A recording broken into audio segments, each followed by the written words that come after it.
Okay, so step 2 with secondary leading tone chords, which is identification, is also very similar to identification of secondary dominant chords. 3 questions look awfully similar. Is it a diminished chord, a diminished 7th chord, or a half diminished 7th chord? It can't be a leading tone, a secondary leading tone, without being one of those 3 things. Okay? You find the note that should be tonicized. You find the pretend tonic.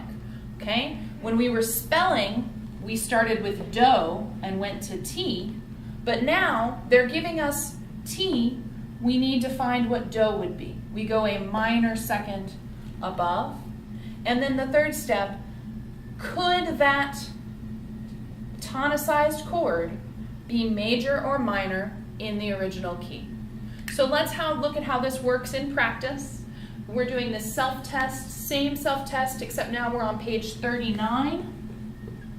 We're going to do 6 through 8, so make sure you look at this in your book and do it with me, okay? We're starting off in the key of E flat,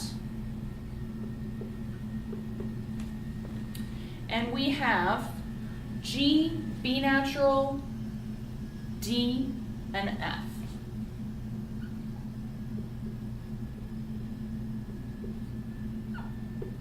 Okay, so we need to ask the first question. Is this a diminished 7th, or half diminished 7th chord? G, B, D is definitely major. G to F is minor. So what we actually have is a major minor 7th chord. Okay? Cannot be a secondary leading tone chord. Could it be a secondary dominant? Yeah, maybe. We could go through the steps and see.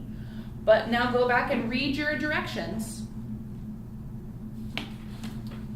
It says only to identify secondary leading tone chords. Your homework is going to ask you the same thing, so double check and don't get it mixed up. Can this be a secondary leading tone chord? No. Okay? Read the directions carefully, because that one could be a trick question. Okay, let's look at number 7. In number 7, we're in the key of B minor, and we are given C sharp, because of the key signature, C sharp, E, G, and B flat.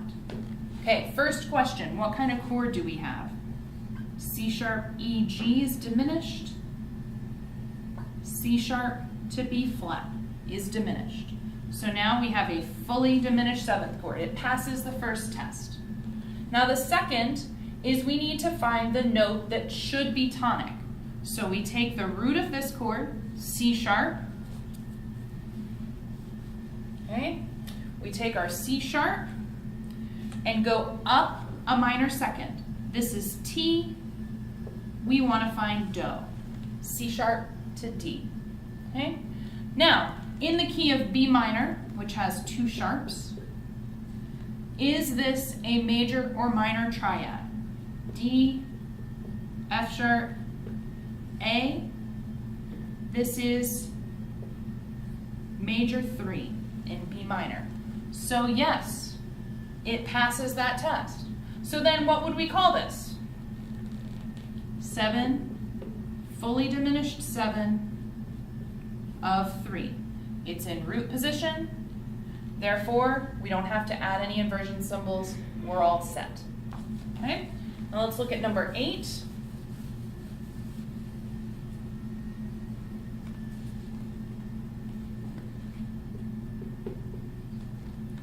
We're in the key of D major, so also 2 sharps.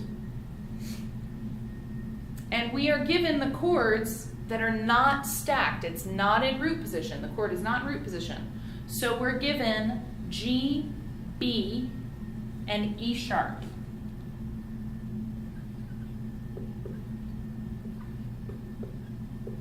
So the first thing we want to do is stack the chord so that it is in thirds.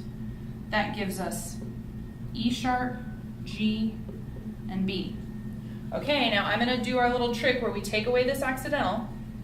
What is E, G, and B? That's a minor chord. Okay?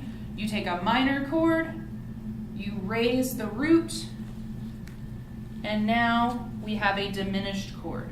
So, does it fit one of those types? Is it diminished, diminished seventh, or half diminished seventh? Yes, it is. It's diminished. Okay?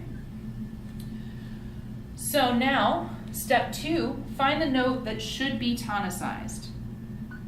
E sharp. Enharmonically, E sharp equals F, right? So a note that's 1/2 step above, a minor second above F, would be F sharp. Okay? So we can take out that middle step there. E sharp would be T, F sharp would be Do. Okay? Now we want to build our triad, and we need to take into account the accidentals in the key signature. F sharp, A, C sharp. So we have an F sharp minor chord. Is that in the key of D major? D, E, F sharp, minor 3. So that would give us 7 diminished of 3. And now we have to check for inversions. The G is in the lowest position, so it's 7 diminished 6 of 3. Okay? It's very similar to how we were spelling our secondary dominant chords. Follow those 3 steps, except remember now we're looking for T, Do, instead of So, Do. Okay? Next, we're going to look at how this works in context.